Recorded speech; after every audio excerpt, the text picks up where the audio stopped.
हवलासु सवलासु ने जल्दी ही इन प्रश्नों के उत्तर ढूंढ लिए। हवलासु सवलासु को जब तक इन प्रश्नों के उत्तर मिले तब तक हवलासु सवलासु ने संन्यास ग्रहण कर लिया। उन्होंने कहा, काका, सृष्टि का अंत कहीं और नहीं, जहां लिंग शरीर की वासनाओं का अंत हो जाता है वहीं सृष्टि का अंत हो जाता है।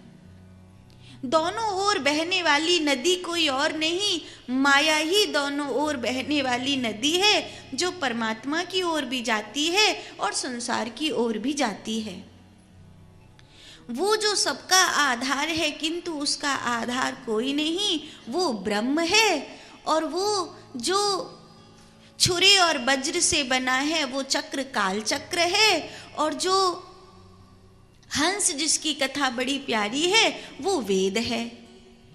ऐसे करके 25 प्रश्न थे। सभी प्रश्नों के उत्तर उन्होंने उत्तर तो दिए, लेकिन तब तक वो सन्यास को धारण, अब उनको इतना वैराग्य हो गया कि अब वो गृहस्थ नहीं बसाना चाहते थे, नहीं बसा सकते नहीं थे। उनके पिता दक्ष ने कहा कि तुम्हें गृहस्थ बसाना होगा, तो उन्होंने कहा कि अब हमारी आत्मा नहीं स्वीकार करती है कि हम गृहस्थ बसाएं। अब हमारी आत्मा जिस तपस्या में, जिस साधना में, जिस ब्रह्मरंध में सुख पा रही है, वो अब ब्रह्मरंध से उतरकर मूल वन में नहीं जाना चाहती है।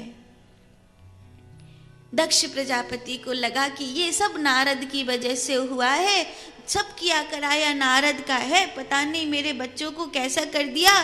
तो उसने कहा, मैं उनको सृष्टि के लिए योग्य बनाना चाहता था, उसने मेरे पुत्रों को सन्यासी बना दिया। ऐसी ऐसी बातें नारद ने मेरे पुत्रों को कही, वो साधु हो गए। नारद जहाँ रहेगा वहीं ऐसे ही करेगा सब लोगों के साथ। इसलिए मैं नारद को श्राप देता हूँ कि वो आज के बाद कहीं नहीं रह सकता। मैं तो कहता हूँ 2 घड़ी से आगे वो कहीं रुक ही नहीं पाएगा। अब नारद जी का घर घूरा सब छूट गया। अब नारद जी कहीं नहीं रह सकते। नारद जी नारायण सर पर रहते थे। उन दिनों नारद जी ने भक्ति सूत्र को गाया था। पूरा ब्रह्मांड नारद जी की जय जयकार करता था। अब नारद जी चरैवेति, अब नारद को कहीं ठौर नहीं होगा। ये नारद के लिए दुख की बात थी कि एक महात्मा अब जो बेचारा कहीं ठौर में बैठ ही नहीं सकता। लेकिन नारद जी ने इस दुख को अवसर मान लिया। उन्होंने कहा, मैं तो साधु हूँ, रमता जोगी बहता पानी, मुझको तो सूरज की तरह चलना ही होगा। चरैवेति, पर 2 घड़ी है ना मेरे पास, 2 घड़ी तो बहुत है। अगर फूल किसी जंगल में भी खिला हो वहाँ भी खुशबू बिखेरेगा। साधु दुनिया की किसी भी गली से निकलेगा, वहीं पर कृष्ण नाम की खुशबू बिखेरता हुआ जाएगा, वहीं पर भक्ति का रस बिखेरता हुआ जाएगा। साधु का मिलना ही काफ़ी है, साधु की नज़र ही काफ़ी है किसी दूसरे को साधु बनाने के लिए। जैसे संसार अपनी ओर खींचता है ना, दूसरे का धन देखकर मैं भी धनी हो जाऊं ऐसा लगता है ना, दूसरे का यश देखकर मैं भी कीर्तिवान हो जाऊं ऐसा लगता है। उसकी शादी हो गई, उसकी शादी हो गई, उसकी शादी हो गई, मेरी भी शादी हो जाए ऐसा लगता है। तो ऐसे संसार खींचता है काम के लिए, लोभ के लिए। जब कोई संत मिलता है ना, ऐसे तो परमात्मा खींचते हैं कि मैं भी इसके जैसे हो जाऊं, मैं भी इसके जैसी मस्ती में आ जाऊं, मैं भी इसके जैसा हो जाऊं।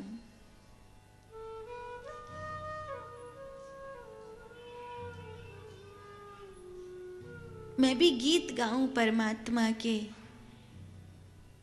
काश मुझे भी ये शांति, ये संतोष प्राप्त हो, मुझे भी अपनी बेचैन करने वाली इंद्रियों से मुक्ति मिले। ये जो मन मुझे खाए जा रहा है, इस पागल मन से मुझको भी तनिक शांति मिले। मुझे भी मार्ग मिले। ऐसी ऐसी तड़प उठती है, ऐसी पीड़ा उठती है, और वो पीड़ा ब्रह्म मुहूर्त में जगाती है। अलार्म नहीं जगाता, किसी को नहीं जगा पाया आज तक, लेकिन ये पीड़ा जरूर जगाती है। ये पीड़ा ब्रह्म मुहूर्त में जगाती है। ये पीड़ा 10-10 माला 20-20 माला भजन करवाती है। फिर ये पीड़ा आंख मीचकर चुपचाप ध्यान में बैठने को मन करता है, नहीं मोबाइल उठाने को मन करता, अब नहीं टीवी का रिमोट चलाने को मन करता, अब आंख मीचकर चुपचाप उसके होकर बैठ जाने को मन करता है। कभी कभी चुपचाप अकेले में रोने को मन करता है। ये संसार सुखिया, सब संसार खाए और सोए। देखो सब संसार सुखिया है, खाता है और सोता है, पर मैं तो दुखिया हूं, क्योंकि मुझे तो तेरी याद आ रही है। मुझे तो तेरी याद आ रही है। ये पीड़ा, ये तो तड़प है, ये भक्ति में परिणित हो जाती है। भक्ति ज्ञान में परिणित हो जाता है, और ज्ञान ध्यान में परिणित हो जाता है, और ध्यान कैवल्य में चला जाता है। ध्यान के 4 रूप हैं।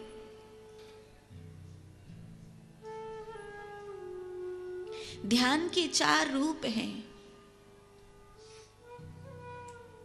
परा, पश्यन्ति, मध्यमा। ध्यान जो है, प्रारंभ में ध्यान ही होता है, लेकिन फिर श्रवण बनता है। भगवान सुनाई देने लगते हैं। ऐसा लगता है जैसे सब जगह से भगवान मुझको कुछ बता रहे हैं।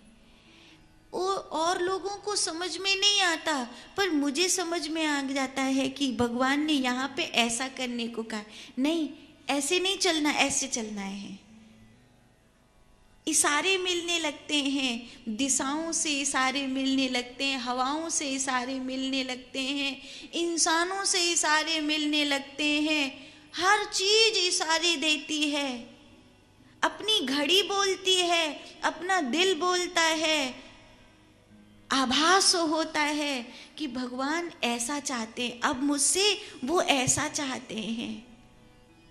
वो सुनाई देने लग गया है। कोई कहेगा क्यों, इधर क्यों, पता नहीं, पर मुझे ऐसा लग रहा है यही सही है, यही सही है। यहाँ वो परमात्मा सुनाई देने लग जाता है। फिर पश्यन्ति, वो ज्ञान जो है दिखाई देता है। ऋषियों ने कहा कि हमें वेद का ज्ञान दिखाई दिया। ऐसे नहीं कहा उन्होंने हमने वेद का ज्ञान सुना, उन्होंने कहा हमें दिखाई दिया।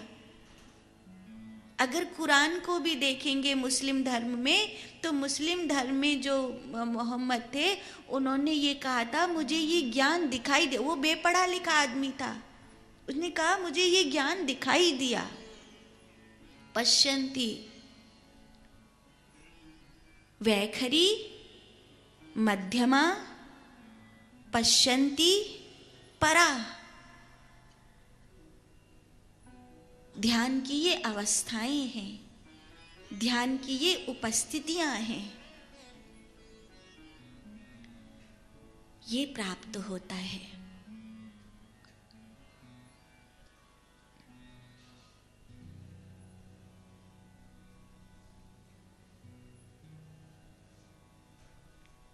साधु का मिलना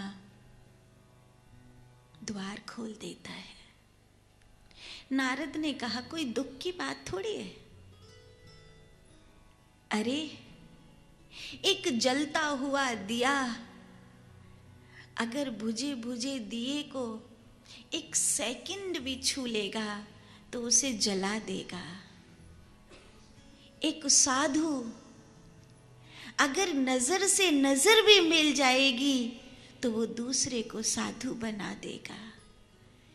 इसलिए अब मेरे पास ठौर नहीं तो क्या हुआ, चलो घूमते घूमते दुनिया को राम प्रभु का मार्ग बताएंगे, राम का मार्ग बताएंगे।